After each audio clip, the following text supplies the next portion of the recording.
Council set to go?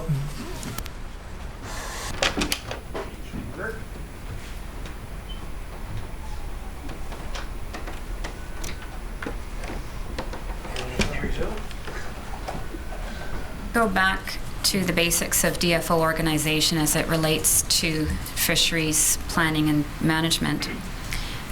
As I understand it, there are a number of teams, some of them are called teams and some of them are called groups, that have various responsibilities for fisheries planning. And you may be able to help me understand where those responsibilities are different and complementary, where they are hierarchically related, and where perhaps they overlap.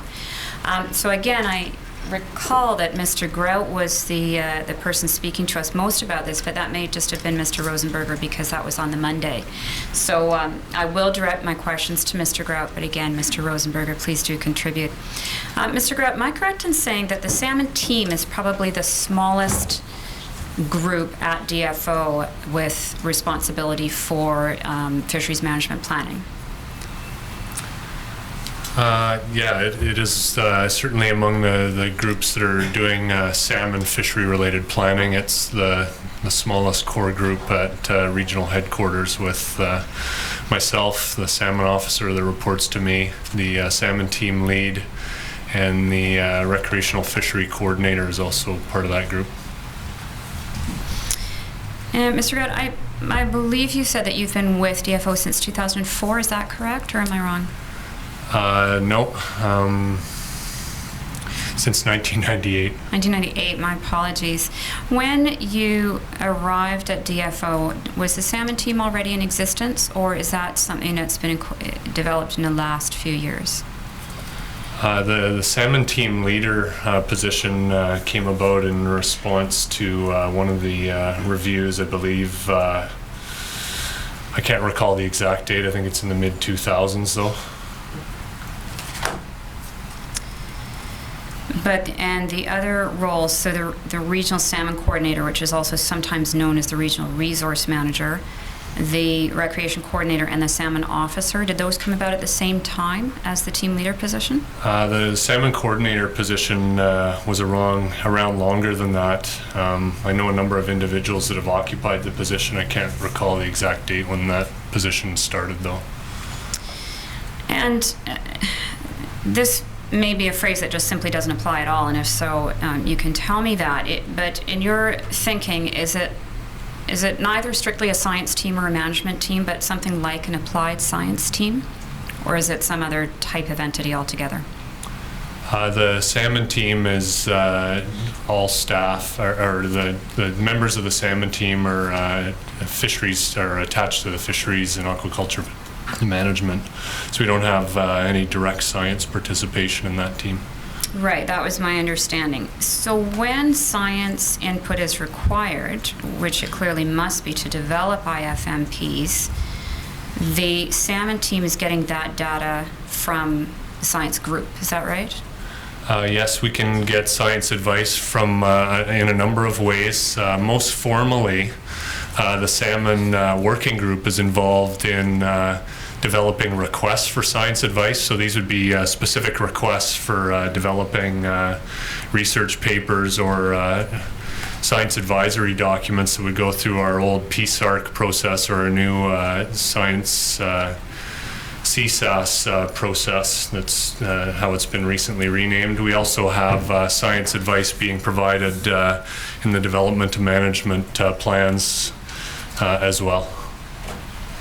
And is there any explicit effort to get information or input from other DFO, I believe they're called branches, such as oceans, habitat, and so on? Or is it more ad hoc? If it's needed, you go and ask for it? We can do it a number of ways. We have on the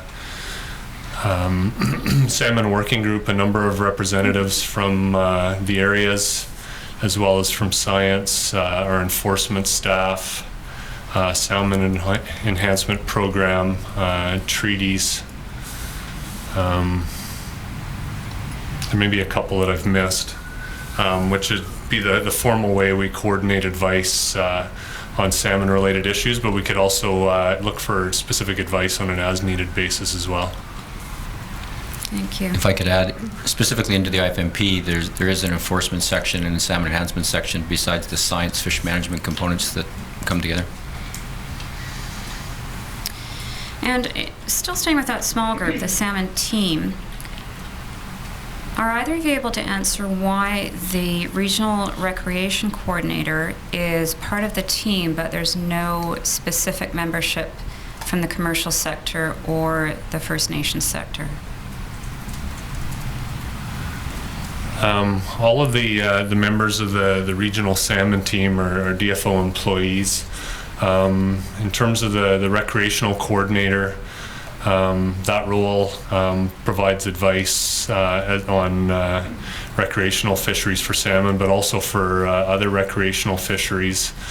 We get information for First Nations fisheries and commercial fisheries through our own knowledge as well as staff in the areas. So the recreational coordinator position was brought about to try and help coordinate the more dispersed recreational fishery advice.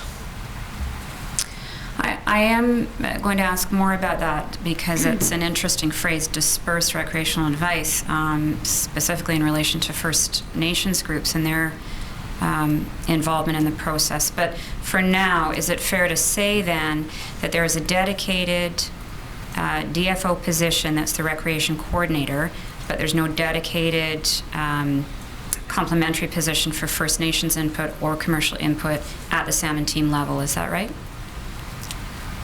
No, we do not have a commercial coordinator or a First Nation coordinator at the regional headquarters level. As I stated before, we'd rely on our own expertise as well as input from our staff in the areas on those fisheries.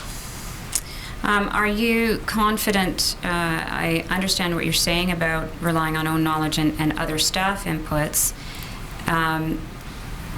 I think you'll accept if I put to you that nonetheless that information, whether it's about commercial interests or about First Nations interest, is filtered before it gets to the salmon team. Is that fair to say? Sorry, I'll have to I missed the part of your question about filtering of information. If there is no specific DFO person on the salmon team who is tasked with the same tasks as the recreation coordinator, but for the commercial or the First Nations sectors respectively, then there's an indirect method or a filtering method for that information to get into the salmon team. And I am not at all trying to denigrate the level of knowledge at DFO, but simply that position is not there for those other two sectors. I don't know if I'd characterize it that way. On the recreational side of things, we do have a recreational coordinator. We have a recreational manager position in each of our areas as well, which is providing recreational input and advice to the recreational coordinator. We also have, on the commercial side, resource managers in each of the areas, typically attached to each of the 8 area gear types. That's also able to feed up advice through the area chiefs in the areas and to myself directly. And we also have similar management positions on the First Nations side as well. That's at a sort of sub-regional level of aggregation in the areas, working directly with First Nations on their fisheries. Now, the regional salmon coordinator position, which is also sometimes called the regional resource manager position, which is your position, Mr. Grout, is that correct? Can you just describe to me quickly what the difference is between that and the salmon officer's position? So what does a salmon officer do that's different and necessary? I'm responsible for the overall coordination of the development of the integrated fishery management plan, as well as a number of our advisory processes, including the IHPC. I quite often work directly with the Commercial Salmon Advisory Board, particularly around the allocation meeting. I also present regularly at the Sport Fishing Advisory Board and First Nations meetings that are primarily at the First Nation Forum level, which are more of a regional nature.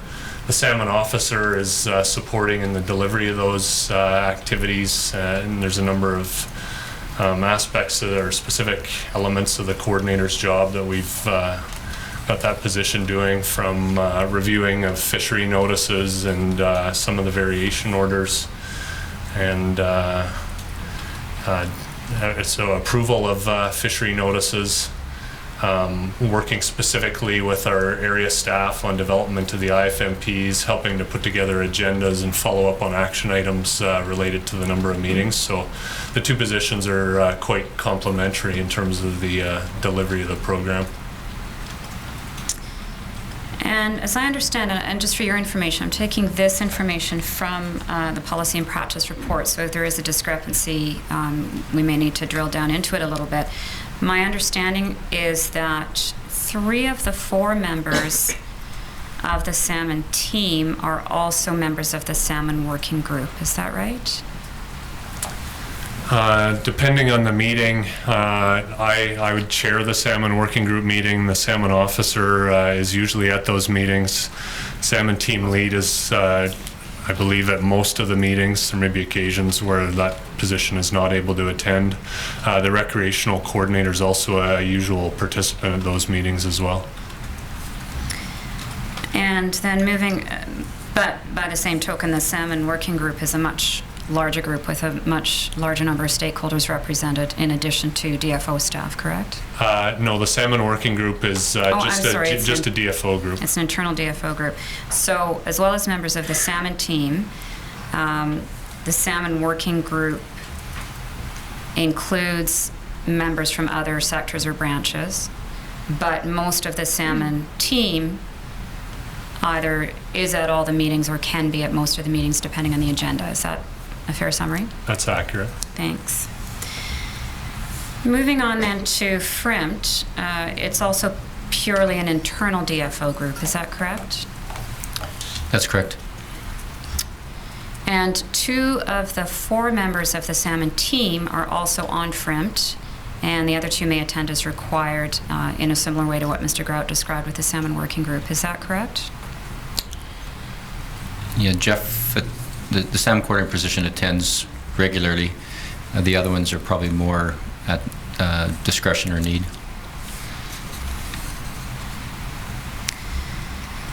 Is there any hierarchy between and amongst these 3 groups then? The FRIMT, the salmon team, and the salmon working group, or are they all equal in hierarchy but doing different and complementary roles? Yeah, that's how I would describe it. Now again, my understanding is that the salmon officer coordinates between the salmon team and FRIMT, and then your role, Mr. Rosenberger, because you're on both FRIMT and the Fraser River panel. Is that right?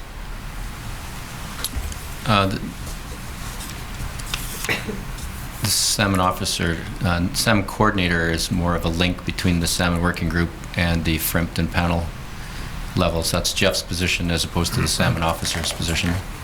In practice, we try and have a member from the salmon team attend the FRIMT meetings. It's either myself or the salmon officer, depending on the meeting and the specific items we're reviewing there.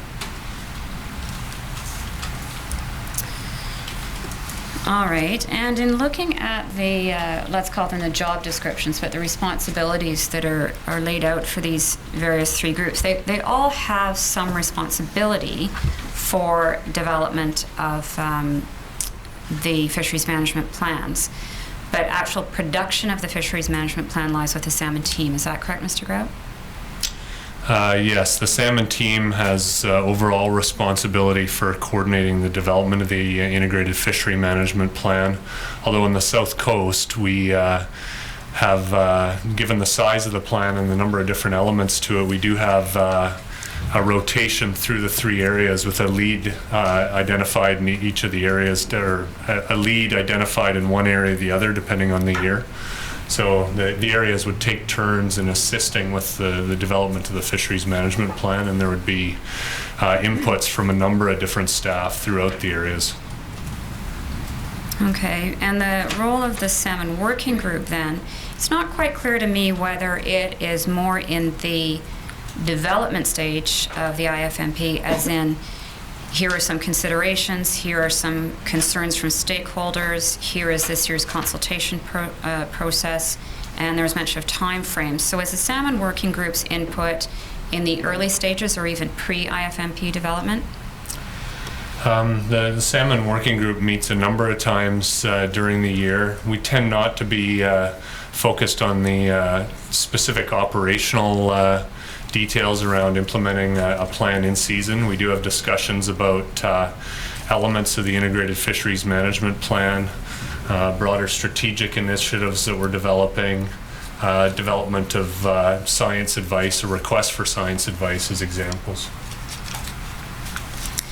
And then moving on to after an IFMP has been developed and produced, to coordinate that with the Fraser River panel. Is that correct, Mr. Rosenberger? That's correct, for the implementation. Thanks. If this commission recommended a single planning and management authority for Fraser River salmon, would that create some economies, primarily in terms of the time dedicated to meetings, committees, and communications between all of those groups?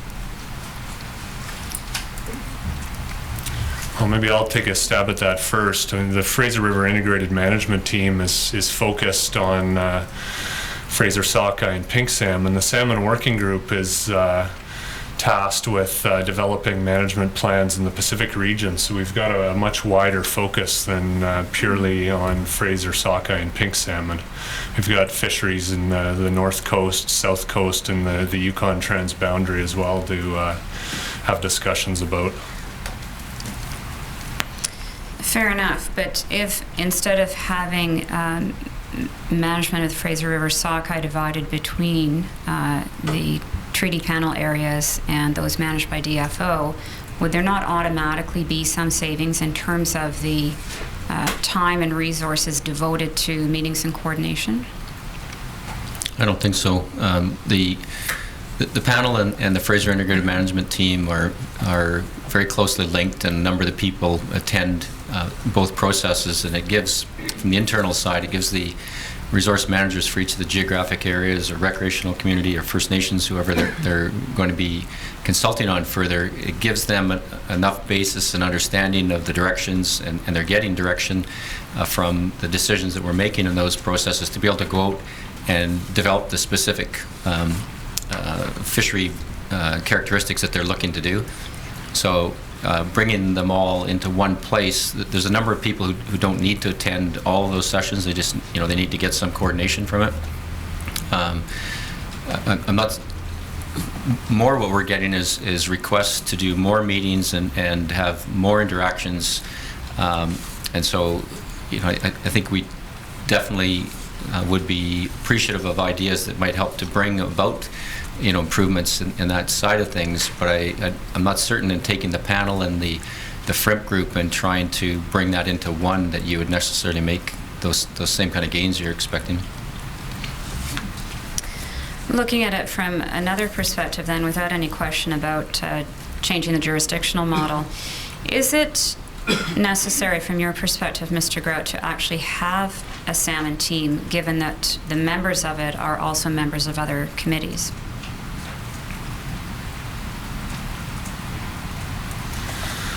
Well, given that we've got an area-based model for the management of our salmon resources, I think it is helpful to have a regional salmon team that can look at issues that spread across areas. It's pretty common when you're dealing with the salmon resource that they are either the stocks are migrating through one or more of our management areas, and by that I mean our South Coast, for example, our Lower Fraser or BC interior areas.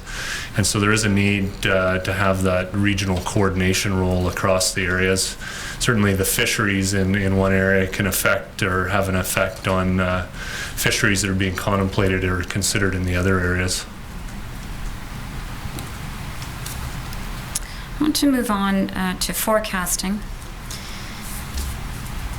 And I'd like you both to answer this question. Would you both agree that Fraser River's sockeye forecasting has become increasingly inaccurate since 1985?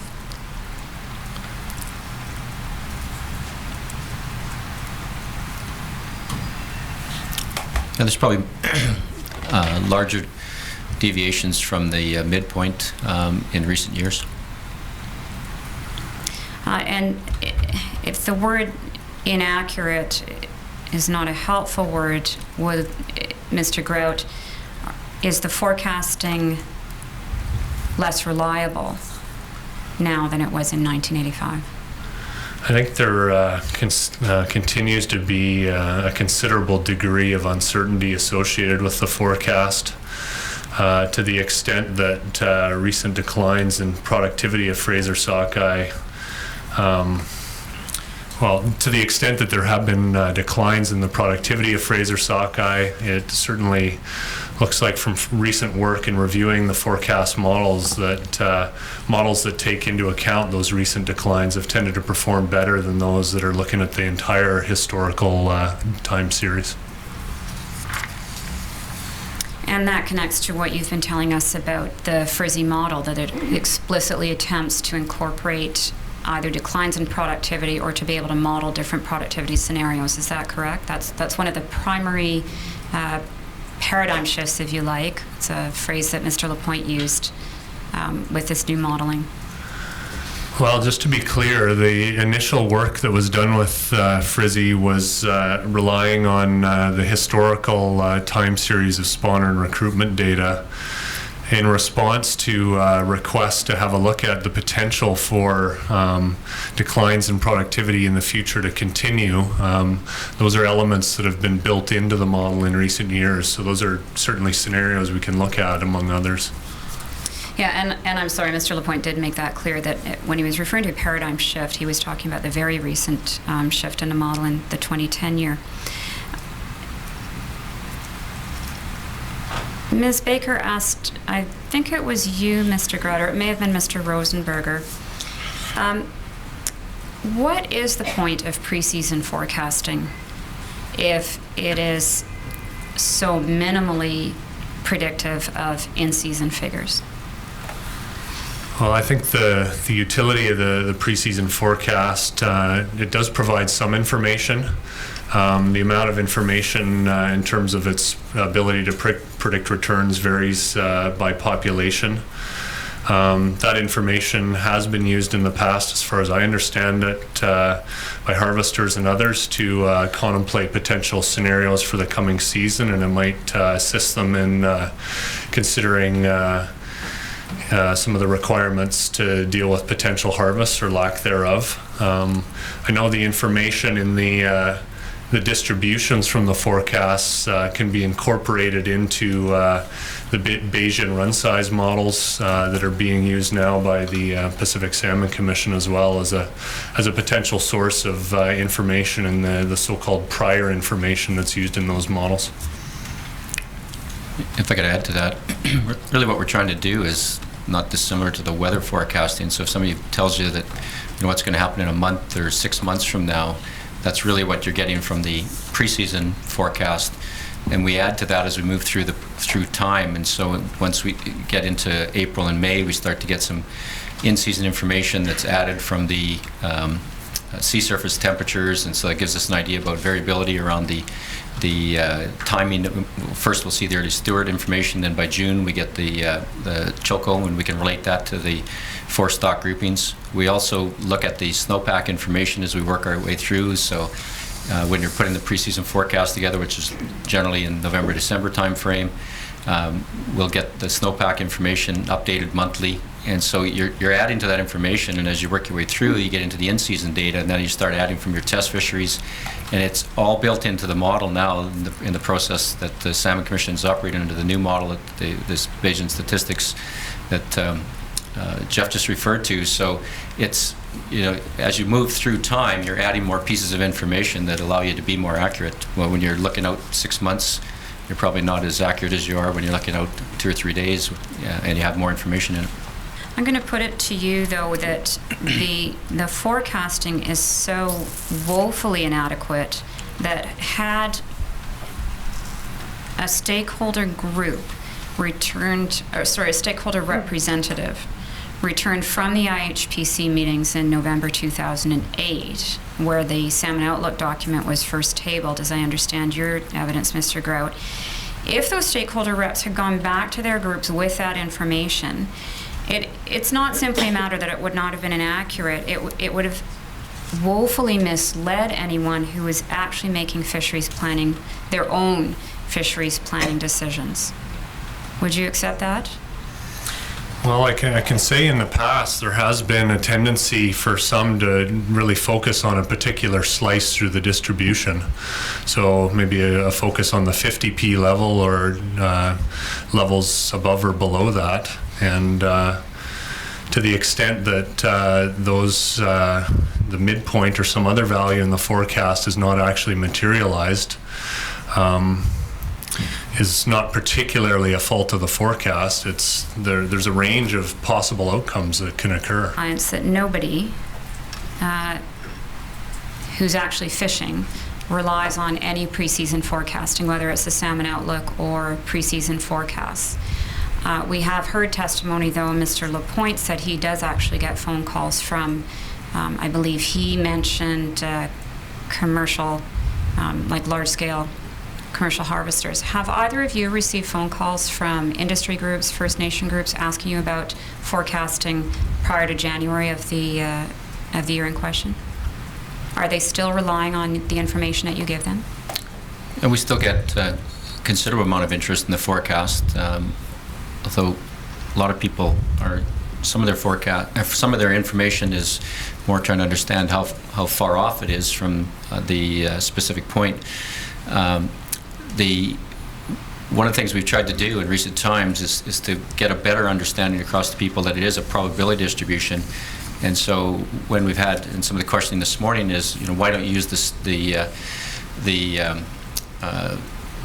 the case of the 209, the 75% probability, which is now the 25%, or the P25, the way they describe it differently, but be more cautious in the forecast. So people are clearly putting a lot of energy in trying to influence the department on which of the probability points that they want us to use in our modeling.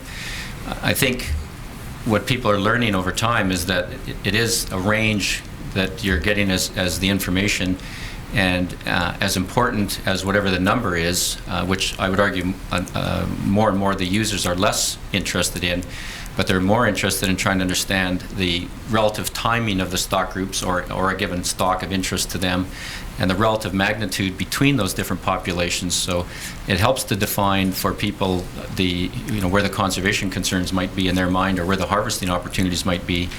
If you have as in 209, where almost all of the expected return was in one of the groups, then it does help you to focus in your discussions and planning around what would you do with the early Stewart group or the late group. And so, and in this case, early Summers potentially should have had some maybe more discussion with them. But it allows us to have that discussion and get to what are the principles or rules we're going to use in protection and or towards harvesting, and make some trade-offs, whether it's the 10-10 rule people are talking about, or 20% exploitation on lates. So whether you get the right number in the forecast, if you get some of those different variables out into play where people can have an informed discussion and hopefully come to consensus around what principles or rules we're going to use moving forward, I think that's probably the biggest value we get from this at this stage. Would it be helpful if DFO did more work to educate the stakeholder groups to precisely what you've just described to us? That is, what you expect them to be taking from these documents, whether it's the Salmon Outlook or the preseason forecast, and would it be helpful to call them entirely different things so that there is not this expectation of some sort of reliability? Well, we're open to any good ideas. We do spend quite a bit of time talking about that it's a probability distribution, that there's a high degree of uncertainty, that it's the some of the other factors that I just described, that we want we want to focus on what are the issues going to be in the management, whether the run is really large or small, or one part of it or another part comes back different than you expect. We don't actually spend a lot of time saying the run's going to be 10 million or 11 million, now what are we going to do? We get into whatever those details are that we need to be spending the focus on, and not whether it's 10 versus 2 or whatever that might be. But correct me if I'm wrong, and I think, Mr. Grout, you spent some time looking at the Salmon Outlook document last week, probably Monday. Even within that Salmon Outlook document, the relative abundances of the stocks was incorrect when it was when it was looked at postseason. Wasn't there an expectation, for example, that the early Stewarts would be or summers would be reasonably abundant? They weren't. And I believe there were a couple of late run stocks that were expected to be low that were actually surprisingly high. You talked briefly about Harrison and possibly Cultus. Am I correct that even the relative abundances of the stocks was incorrect? Yeah, the outlook itself is intended to provide a categorical outlook on the populations using a scale of 1 to 4. That information's updated with the forecast information, and to the extent that we can, we're trying to communicate as a department the uncertainty associated with these forecasts and the potential ranges of returns. In the recent forecast paper in 2010, there were some different graphical ways to try and show the potential for the different returns, but I think we can continue to try and explore ways to get people from fixating on one particular slice through the distribution or one fixed number, because we need to make it clear there is quite a wide range on some of these forecast abundances. It's going to require you to sort of think back over your annual cycle of planning. But of the individuals, teams, and these committees that we've discussed involved in harvest planning and management over the calendar year, are either of you able to say, and again, I'm not trying to catch you up here, but just in a general estimate of what percentage of effort is spent during the preseason period from January to May? Sorry, I'm not sure I understand the question. What percentage of our effort spent on which? What percent of time, aggregately, what percentage of time and effort is spent of all the DFO staff and science members and the committees we've discussed that are involved in the harvest planning and management process? What percentage of the effort is spent in the January to May preseason period? Would you be, so if we divide the year into 12 months, would the January to May period represent 5/12 of the total time and effort spent on harvest planning during that year? Boy, that's a tough question to answer. I don't have specific data that I could use to answer that for you. I'm sorry. It tends to be much more effort intensive in the summer, in season, when you're getting new information at least twice weekly and sometimes more often.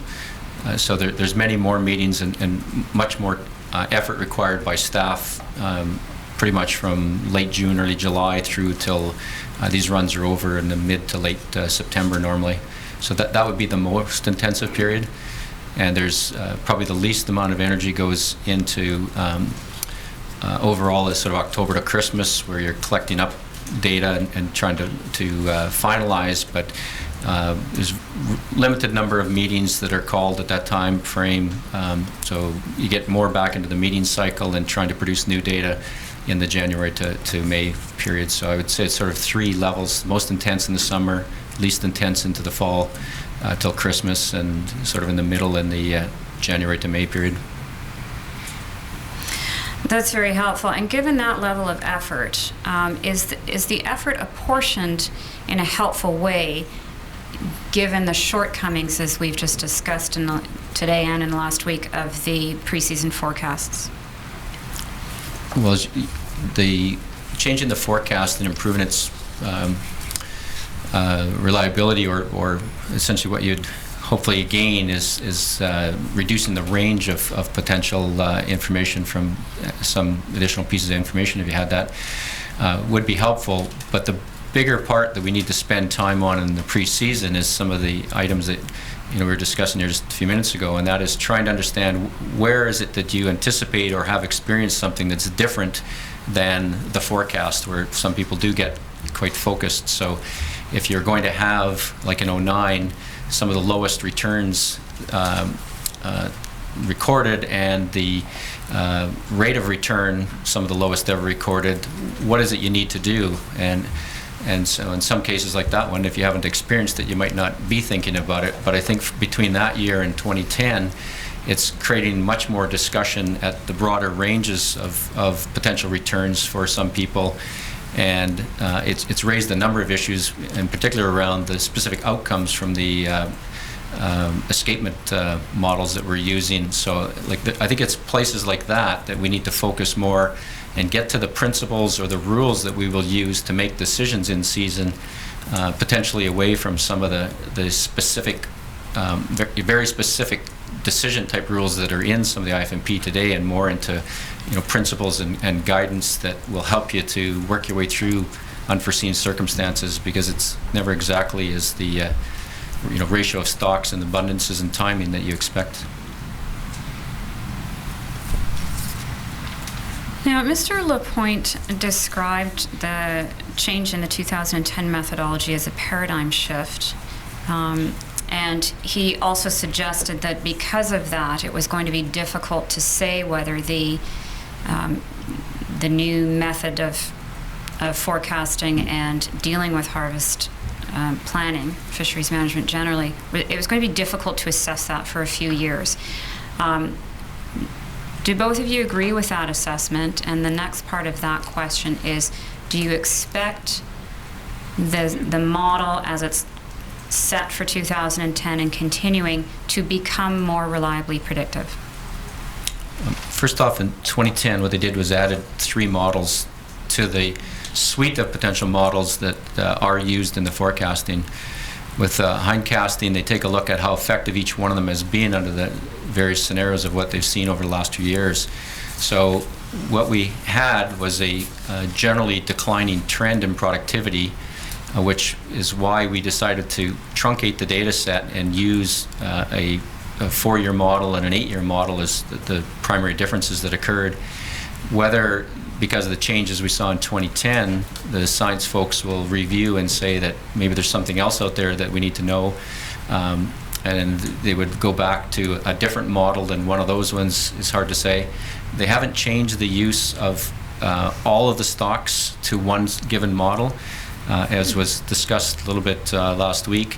Stocks like the Harrison and the Adams Shuswap stock, for example, have not shown a big change in their productivity trends. So in those cases, they're still using the long-term models with the full data set. So I think the point that science people are trying to do is bring more of the any indicators they can from the marine side of things into play as to which models they might want to use if they can see that there's an indicator earlier that there's something that's changing. And as Jeff pointed out, if you look at the 2009 or 2010 forecast documents, you'll see there's a little grid in there with red, yellow, greens, and they're looking at 6 or 7 marine variables at this stage, and unfortunately they're not showing the same trend lines as the returns are. If they're often looking poor, what people think is poor, which is generally around warmer conditions, it hasn't necessarily translated into poorer returns, and Chilco is the indicator stock that we have from the suite of sockeye populations in the Fraser. So there's probably another different variable needs to be assessed, or somehow figuring out how to weight those in their information. And who made that decision to add those 3 models in 2010? Sorry. In the discussions in 2009 and going into the season, there was talk about trying to make some changes at that time, and unfortunately we didn't have enough time available to try to get some of that together, at least in some of the ways they wanted to. So I think the credit goes to Sue Grant, who's the primary author, and trying to understand some of the shortcomings in what she's working on. But myself and others encouraged her to try to bring this together in a timely fashion so that we could use this moving forward, and we made contacts, or she did, with people like Dr. Peterman from SFU, who spent some time on looking at different predictive models. So the credit goes to Sue, but there was a wide consensus that we needed to look at new forecasting tools. Understand it properly, Ms. Grant had, or those discussions had started prior to the forecasting cycle for the 2009 year, but just hadn't been able to be implemented. The work on trying to develop the new models, I think the idea of a concept of doing that had some discussion, but the work on trying to prepare new models and do the work required was really started in the summer of 2009 to try to get it ready, and it's why there was a delay in the forecasting. They couldn't get all that work done by November of 2009, which would normally have been the time we would expected to see the 2010 forecast out, so it didn't actually occur until March of 2010. Mr. Commissioner, I don't want to interrupt my friend if she's got, but we are bringing Sue Grant in to talk about forecasting and all the models, so maybe you can just bear that in mind as you ask your questions to. Oh, She'll be absolutely. here to deal with all those details. Yeah, I thank my friend for that. I'm aware that she is coming in, and I did just want to identify who the person was responsible for it. Mr. Grout, do you agree with Mr. Lapointe's description of this change in the 2010 model as a paradigm shift? Because to me, paradigm shift means a quite fundamental change in how we think about a scientific model. Whereas what Mr. Rosenberger and you have described over the past week sounds to me more like introducing non-radical, but perhaps helpful variations to the model. Yeah, I'm not sure whether I would call that a paradigm shift or not, but it was a substantial change in the methodology that warranted a review of the methods and development of a new research paper. Had it been something less substantive than that, then I would have expected the paper would have just been produced as a science advisory report, which is a much shorter application of previously approved methods. And although this was quite a new way of thinking about it, it was able to be incorporated into Frizzy, which had in fact been under development for some 8 years prior to 2009. Is that right? Yes, this is one of the elements that was considered in the sensitivity analysis work that was done for the spawning initiative model. Now, Mr. Rosenberger, last week I had a note that you told us the consultation phase, so the pre-season consultation phase, involved about 40 to 60 meetings with different First Nation groups. Is that the right number? That's the number that I used. I haven't sat down trying to count them all up, but I could describe in some detail where they all exist if you would like me to go through some of the list and you could do some math. I don't need that level of detail, but I want to make sure I understand your explanation of that as well. Part of it was because the different groups, there were two reasons I think you put forward. One was that different groups have very different technical capabilities, technical capacity, let's say, to their level of involvement in the consultation. And another reason was that for many of the groups, they're only representing themselves. So they're not able to interact with DFO at a high level of representation in the same way that, let's say, a commercial fishers group or the sports fisheries groups are able to. Is that fair to say? I don't think I would describe at the end there how the technical and understanding capacity of groups varies considerably. Some of them are very small, but they have very highly trained people, or in some of the First Nations, their traditional ecological knowledge, they've spent considerable effort on trying to bring some of that together. So I don't think just because of the size of the group is defining their general capacity. The meetings that we have, there's 4 key processes between the recreational, commercial, and First Nations, and each one of those has 4 significant meetings at the broader scales, and then there's 4 meetings at the Integrated Harvest Planning Committee. So that's largely the 16 significant sessions that are happening, and now there's one or two interactions between the Marine Conservation Caucus and the department.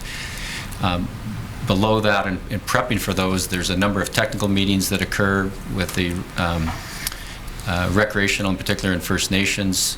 There's bilateral meetings with First Nations, and there's like every Thursday throughout the summer, there's a session of First Nations with the department. Every Tuesday, I think it is, or Thursday, there's all the commercial guys with the department. There's a lot of bilateral meetings.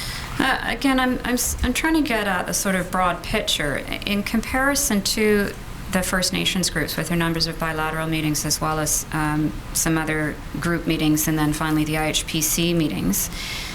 Of the other groups, the commercial fishers, sport fishers, and the Marine Conservation Caucus, approximately how many meetings would you have with those groups? You've described, as far as I can tell, you said 4 significant meetings of each sector, plus 4 with the IHPC, and then somehow we got to 16. So maybe you can just run me through that again. The IHPC generally has 4 planning meetings a year. The Commercial Forum on Conservation, Harvest, and Planning has 4 planning sessions collectively together. So in the sports fishermen, there's probably 8 or 9 local groups that interact with the department along the migration of Fraser sockeye. Most of those groups would meet 2 or 3 times in a year. They may not always be meeting or discussing around Fraser sockeye, but it's one of the items that they may be in discussions with. Those local committees have meetings, and they send representatives to the Southern Board or Southern Panel, which meets, as I mentioned, a couple of times a year. So, and then within the Sports Fish Advisory Board, they have a sockeye pink working group in the South Coast, which meets every Tuesday throughout the summer to plan for issues that might affect them as we get information through the panel process. And they often meet a couple of times in the pre-season to work through specific issues. Was there more groups you were looking for? No, I am a little flabbergasted at the number of meetings, and I suppose one of my questions is, would it be a helpful accommodation from DFO's perspective if the First Nations groups with whom you meet bilaterally and individually all represented themselves through the First Nation Forum in a similar pattern to how the commercial and the sports fishers do, and the Marine Conservation Caucus? I'm not asking if you think it's possible, because I understand that they will speak through their council for their reasons. But from the DFO perspective, would it be a helpful accommodation if the First Nations Forum acted in a fully representative capacity? I think representativeness is a key to moving forward on any of the processes that we're trying to work on, no matter which group we're discussing about. Now, sticking with the First Nations Forum, I understand it has not been in place for very long, about 4 years, is that correct? That's correct. And you said that all of these groups, the First Nations Forum as well, is able to provide technical as well as management input to DFO, is that correct? Bilaterally, we contact all the groups so that they have that opportunity if they don't want to participate in the forum. Now, do you recall in any previous year, 2009 or any previous year, any specific technical input from any of the stakeholder representative groups that directly affected the department's preseason forecasts? So I'm thinking of something as direct as a stakeholder group coming to say, one of these meetings saying, you're just wrong about this stock or about this run. Do you recall anything like that happening in the last few years? Many groups come forward and tell us that our forecasting is not accurate. But do they then provide you with a number that amends your forecast? Is their input actually taken in and said, well, they have this wealth of knowledge, whether it's from the conservation perspective, the First Nations perspective, or any other perspective, and we will amend our preseason forecast in response to that? The opportunity for the various groups to provide that advice to us is when the forecast paper is reviewed at previously at PSARC or at our CSAP process when the paper's adopted.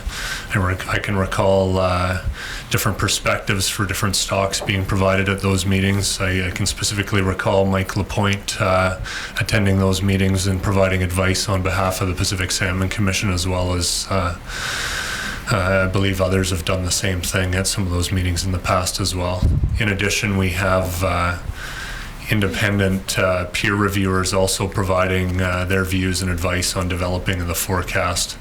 I can't recall specific advice provided or suggested to us that was accepted to change the forecast after it's been approved in the paper, but we have had advice provided around adopting a different P level in the forecast for preseason planning purposes. Instances you can recall where that advice about changing the P level has been accepted and incorporated? We did look at doing that in the 2009 period. I believe that advice may have been reflected in the science review paper, though, as well, to use the 75P forecast level for, at the time, for early Stewart sockeye. Now, I understand as well that although the First Nations Forum has not been in existence for very long, one of the things that it generated was some interaction between interior and coastal First Nations groups that perhaps had not been so formally organized before. Is that fair to say? That's correct. Other than that, however, is there any formal forum, for lack of a better phrase, that encourages direct interaction between First Nation groups collectively or individually and commercial fishers groups and sport fishers groups? Or am I right in saying that their positions of those sectors are communicated to each other generally through your department? Well, the Integrated Harvest Planning Committee is formed to bring all of the groups together to exchange views on their issues and try to seek compromise. There has been processes like the salmon table, it was called, were commercial and First Nations initially, but I think the Marine Conservation Council and sports groups joined in on trying to deal with issues like cultists. And in the interior over the years, we've had groups that were, one of them was called the Thompson, I can't remember now, it's not in existence today, it ended a few years ago, but the recreational community from the Thompson Shuswap area was working with the First Nations on a number of issues, trying to seek compromise and trying to work their way through some of their issues. So those types of things have occurred sporadically, and then the IHPC is designed specifically for that task. And from your perspective from within DFO, is it preferable to have those kinds of direct interactions arise spontaneously as you've described and perhaps sub-regionally, or is the IHPC the best model for that from your perspective? I think it's good to solve as many issues locally as you can, but somebody has to bring those issues then to the broader group to try to incorporate them if they have impacts on others. So sometimes they do. There's places where you might get a compromise on escapement objective in a sub-portion of the Fraser that may not be in the same interest of another portion of the Fraser. But I think anywhere that you can bring people together, structured or otherwise, that helps to solve those is good. But you have to have some organizing focal place, I think, for us to get the IFMP out. Thank you. And just for my friend Commission Counsel's assistance, I have a couple of more questions, but I think I'll finish by 3 before the break. Mr. Rosenberger, I think it was you that said that sometimes the First Nation groups had not separated out food ceremonial and fishing from economic fisheries. I wasn't quite clear whether you meant that they didn't separate out estimates of what was required or desired pre-season, or did you mean that they didn't separate those two types of fisheries out in catch reporting? Or both, perhaps? Yeah, I'm not certain the statement. So the fisheries are all separate in their operations and in the accounting, with a few small exceptions. The department is reviewing or piloting what's called dual fishing. So this is a case where there could be First Nations out that are commercially fishing, and part of their catch they are retaining it for FSC purposes. So the last year I think we licensed 2 vessels to do that in the Seine fishery in the Johnson Straits area, and the demo fisheries, at least in Kamloops Lake, also were piloting that kind of a concept. And then I think, Mr. Grout, you had mentioned in your testimony last week that last year there was some mandatory landing and dockside monitoring of First Nations economic fisheries done for the first time last year. Is that correct? I indicated that those programs were in place, but the department's been working on having those programs for economic opportunities for some time. So last year was not the first year when that occurred. We also had those programs in place for our individual transferable quota fisheries for Area B and H as well in the commercial fleets. All right, so it isn't something that was had not been done at all in the past and was only done last year. It's been in development for some time. Is that? That's correct. Fair? Thanks.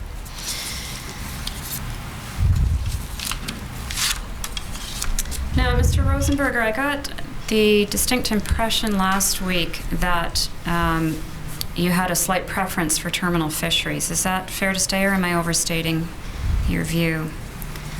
I think there's value in having terminal harvest in the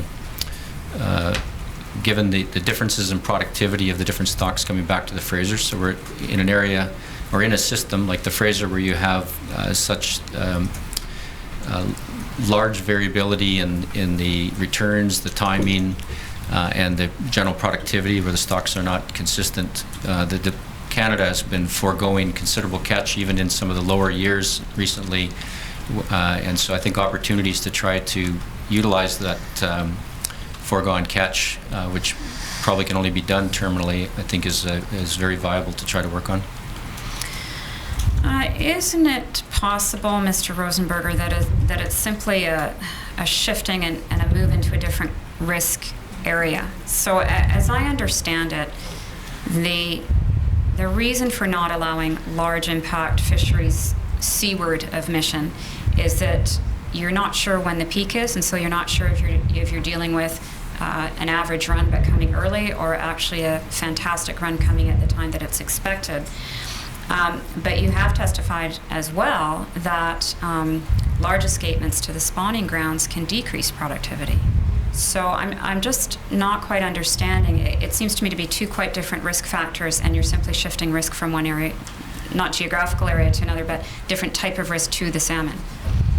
Which is, if you were not going to harvest all of the available strong stock in the mixed stock fishery and you moved it more terminally, then that's the reason, in my view, that one of the reasons that you would look and try to have some of those more terminal harvests, because you have that abundance that you could hopefully separate from some other weaker population.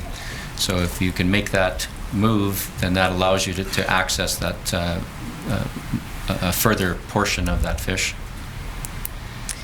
And one of the consequences of that preference, or the shift to terminal fisheries, necessitates a quite drastic reduction of everything except for low impact fisheries seaward of Mission. Is that fair to say? You have to reduce the mixed stock fishery, and so if your harvest objectives is trying to maintain the broadest number of populations and biodiversity, then you're shifting towards whatever those weaker populations might be or less productive populations might be, and so that's making that mixed stock fishery line up with that level of sustainable harvest. On the more productive populations is where those fish are moving then past that stock. And Cultus is a key example where for many years we maintained the population, the exploitation rate on the lates as an aggregate, and to the detriment of Cultus population. Do you accept that if you reduce or delay seaward fisheries till the peak has passed Mission, you are affecting all fishers from every sector who have traditionally or historically fished on the seaward side of Mission. If you delay the fisheries, you would be, yes. And that shift in fisheries management affects those groups disproportionately compared to those groups that fish on the inland side of Mission. It can, which is why the department is trying to buy out some of those licenses and move that harvesting capacity to where the shift potentially could occur. And Mr. Grout, do you have anything you want to add about the preference for terminal fisheries? No, I can just maybe add to what Barry said in terms of the Fraser Sockeye Spawning Initiative work. When we're developing harvest rules for aggregates of populations, it may well be true that some of the more productive populations could have been harvested at a higher rate than was identified by the particular harvest rule, which might identify the potential for a more terminal opportunity to harvest the difference on those stocks. In terms of the way we've been managing to date in moving harvest inland, we have been using licenses purchased from the existing commercial fishery and moving an equivalent share associated with those licenses to the inland area, at least in the demonstration fisheries we've done so far. Thank you. And Mr. Commissioner, it is just after 3, but I have one more question. So if I may finish, then it would be a natural time to take the break, or would you like to take the break?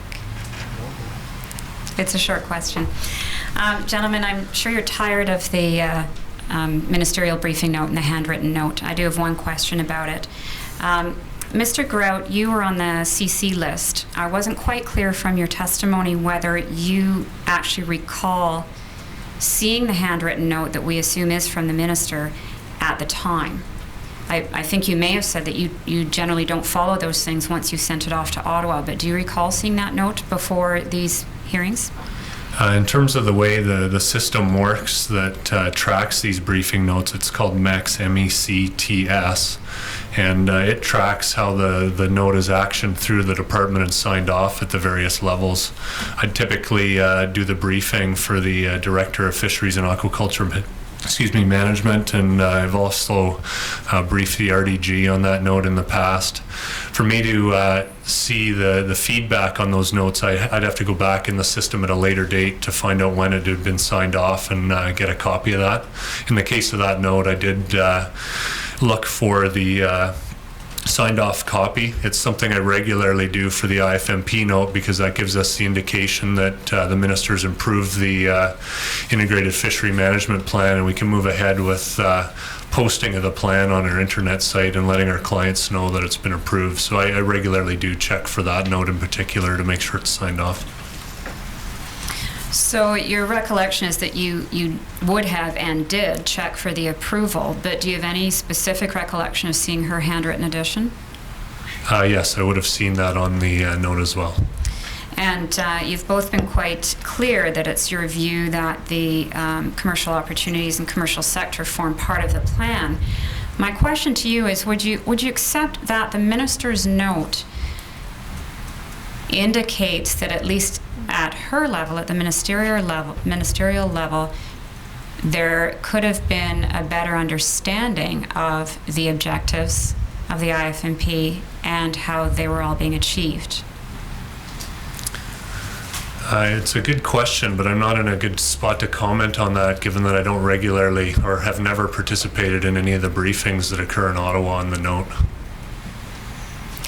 Going forward, having that little handwritten note sort of tucked away in your head, because you're, as I understand it, responsible for preparing those briefing notes, do you think you will be doing more to try to explain those objectives so that not so that you don't get notes from the minister, but so that you're confident that right up to and including her level or his level, there is a better understanding of the objectives and how they are all addressed and integrated into the plan? Well, I take advice from the RDG primarily on the structure and content of the note. You will see that it's quite a comprehensive note, has a number of appendices summarizing the feedback we've heard from our stakeholders, as well as the conservation objectives affecting fisheries.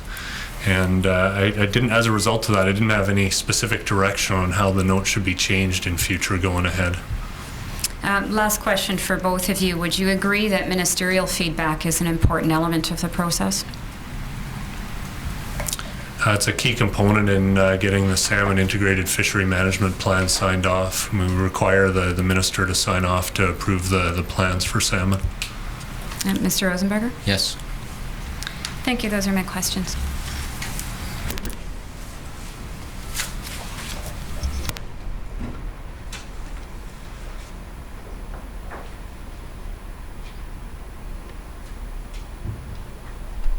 Mr. Commissioner, perhaps now we can take the afternoon break. Can you tell me who's up next and what the time estimates are, please? Yes, the next cross-examiner will be Lisa Fong for the Healthsick, and her estimate, I think, is 40 minutes. And then we'll break for the day and start with Brenda Gartner in the morning, whose estimate is 90 minutes. And Mr. Lowe's for BC Wildlife had given me an estimate, but he didn't appear today, so I'll have to follow up with him at the end of the day and find out what his plans are. So it's possible he might be here tomorrow and following Ms. Gartner. And I think that's the end of our questions. Do you have plans for tomorrow afternoon yet? We've tried to, in the hope that we would be done by the lunch break, tried to have another witness scheduled for the afternoon, and we were unable to get Ms. Grant, who seemed like a natural one to start with. She wasn't available, so we tried then to get Mr. Patterson to come, but he's not available either. So I don't think we're going to be able to start in the afternoon, unfortunately, if we do finish at lunchtime or early in the afternoon. So then you would put over until Wednesday morning at 10 a.m., is that correct? Right, we will start at the scheduled time for part 2, which would be Wednesday morning. Thank you. Hearing will now recess for 10 minutes.